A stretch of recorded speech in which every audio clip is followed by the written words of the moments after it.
30 kalapati yun. Sinakay ko siya sa truck. So, pagsampa sa truck, walang nakauwi kahit isa. So, kaya doon ako nagchat ako kay parang Herbin na bigyan ako kahit breeder na dalawa o ano. Hindi naman tayo hindi lang tayo binigyan ng kahit dalawa o ano. Binigyan tayo ng maraming breeder ni parang Herbin. Welcome back sa Herbin's Love.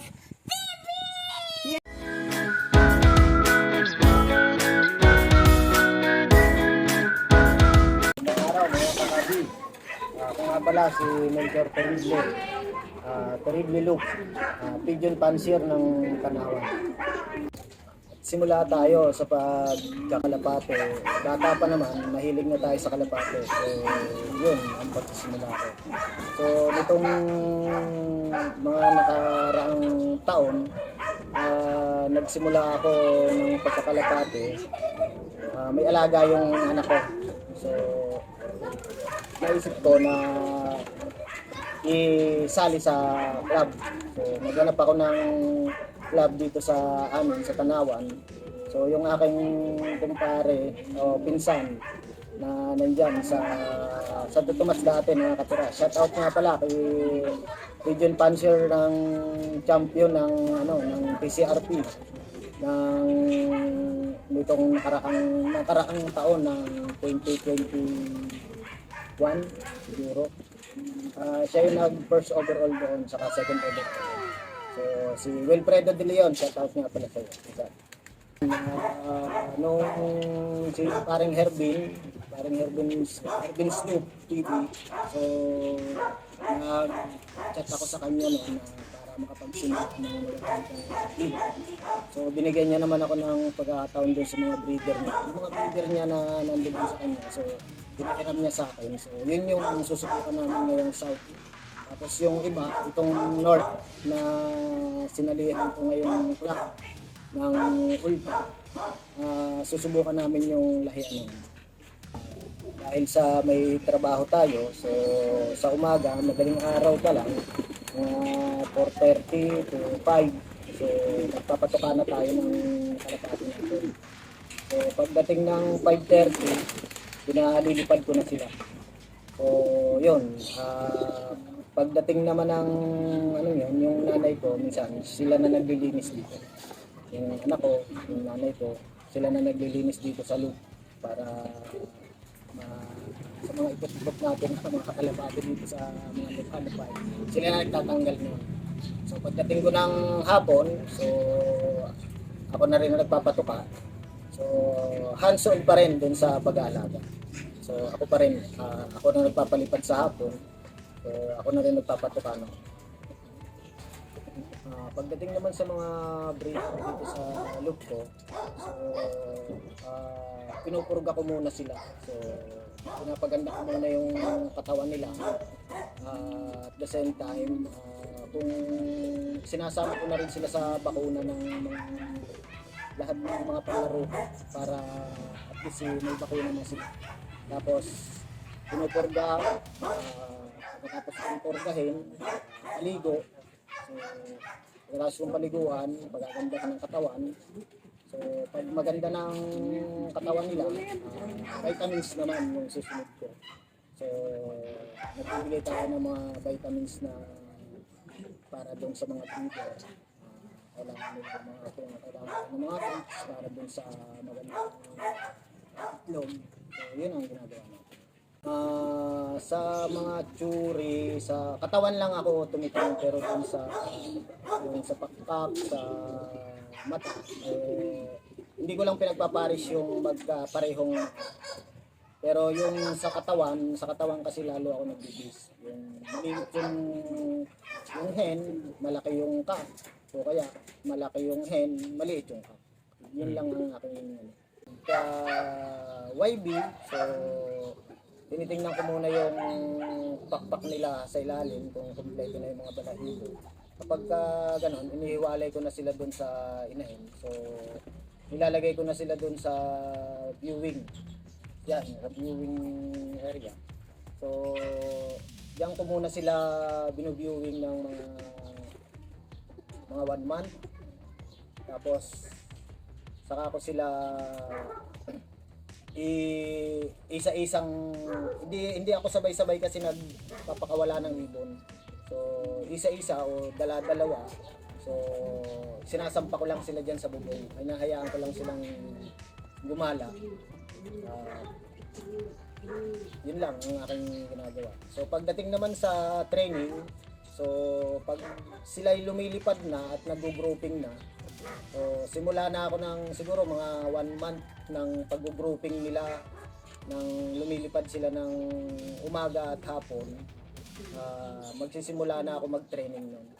So yung training ko, nagtutos na ako nun. So sinisimulan ko muna sila sa malapit, hanggang sa palayo sila ng palayo.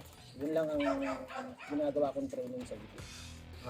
Pagdating naman sa mga vitamins, so tinatawag tayong pula-puti, yun lang naman yung binibigay ko, tsaka herbal na mga oregano o kaya malunggay. Yun nga, sa breeder, sa flyer, yun ang binibigay natin, yung oregano at saka yung malunggay. Biniblender ko yun, so yun ang aking pinaiinom sa kanila tuwing Monday at saka Tuesday. Yun yung binibigay ko sa kanilang vitamin. Pagka tapos naman nun, sabay na ng paligo. Linggo-linggo kong pinapaliguan yung mga flyers ko. Pagdating naman sa derby, more on ano lang ako. Hindi ako nag-electrolytes, so probiotic ang pinasasalubong ko sa kanila. Kung ano yung probiotic na nandiyan sa akin, yun ang pinasasalubong ko sa ibon. Tapos recovery na ako. Pagdating naman dun sa recovery, so kung ano yung obserba ko sa ibon, kung hindi sila masigla o masigla sila, so binibigyan ko lang talaga sila ng para sa katawan, pampalakas ng katawan. So yun lang ang binibigay ko sa kanila. B12 o calcium kung kailangan. Yun lang naman ang binibigay ko sa kanila. Pagdating sa hindi ko talaga makakalimutan ng experience ko sa pagkakalapate. Yung mga alaga kasi ng mga anak ko na sinali ko ngayon sa karera ng siguro mga 30 kalapate yun. Sinakay ko siya sa truck. So pagsampa sa truck, walang nakauwi kahit isa. So kaya doon ako nagchat ako kay parang Herbin na bigyan ako kahit breeder na dalawa o ano. Hindi naman tayo hindi lang tayo binigyan ng kahit dalawa o ano. Binigyan tayo ng maraming breeder ni parang Herbin. So yun, nagbigay din sa akin ng kalapate na isa, yung aking rin naman dito sa Ilaya na isang champion na. So nakakuha tayo. Shout out nga pala kay Christopher Villarreal. So yun ang nagbigay sa atin ng isang breeder. So mula noon, nakapagpa-uwi na tayo ng pag-uukod.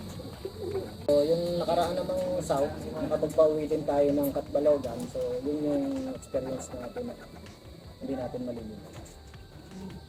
So as a newbie din, kung may papayo ko sa inyo, kumuha na kayo doon sa mga kakilala nyo na nagpapanalo talaga para maging breeder nyo. Mag-umpisa kayo sa tama kasi tulad nung hindi ko nga talaga malilimutan, hindi tayo nagsimula sa tama kasi mga alaga lang yung mga anak ko. So sinigat natin na itama yung ating pagkakamali ng So yun, kailangan talaga nasa tamang bago ka magsimula sa karera. So yun ang may papayo ko lang sa kanila. Magsimula sila doon sa kumuha sila ng ibon na maganda, bloodline, so tapos may sistema. So yun ang pinakamagandang simula na magsisimula sa pangarera pagka nyo dito. Shout out nga pala doon sa nanay ko na supportive. So doon sa mga anak ko at sa mga pinsan ko, parang Herbin, at kay parang Christopher, Mahala Joel, shout out nga pala, kay Alfredo De Leon, pinsan, shout out sa'yo. Kay Marlon Lea nung nasa Santo Tomas. So, pala kay Noe Pitil at saka kay Andre Pitil at saka kay Marlon Livilla ng San Vicente. Si Raymond, shout out. Muli, ako nga pala. Ulit pre, umano ka eh. Muli, ako nga pala si Mentor Terrible ng Terrible Loop ng Tanawan, Batangas. Magandang araw po. Ako nga pala si Ismael Villanueva, Tanawan Panshir. Naglalaro sa PFL, SPBC. Shoutout nga pala sa paring Erwin, Antipolo, Tropang Tanawan, Manny Bugtong, Tony Pereira, Joel Maala, parang Raymar ng Traffic Check, mga tropang Traffic Check, pati San Vicente. Shoutout sa inyo. Ako nga pala si Wilfredo De Leon, ang cashier ng Tanawan ng Barangay Altura, Matanda. Shoutout ko lang yung ating tropa, sila paring Andre, Noe Pitel, at saka yung tropang San Vicente, Malbar, at saka tropang San Bartolome. Shoutout sa inyo lahat at happy flying. Uli, kami ang Pigeon Panzer ng Altura, Tanawan City, Batangas. I Love this game. Abi, hanggang dito na lang yung ating content sa aking kumpare na si Melchor Terrible ng Tanawan, Batangas. Pre, maraming salamat at nakapasyal dito sa iyong munting loop. So sana sa mga susunod na pasyal natin, yun, syempre, ang hinahangad naman ng lahat ng Panshir ay mag-champion. So good luck sa mga darating na races at focus lang pre, magcha-champion din tayo. Kaya thank you very much. Yan. So hanggang dito na lang mga kabi. Keep safe and God bless. Bye-bye.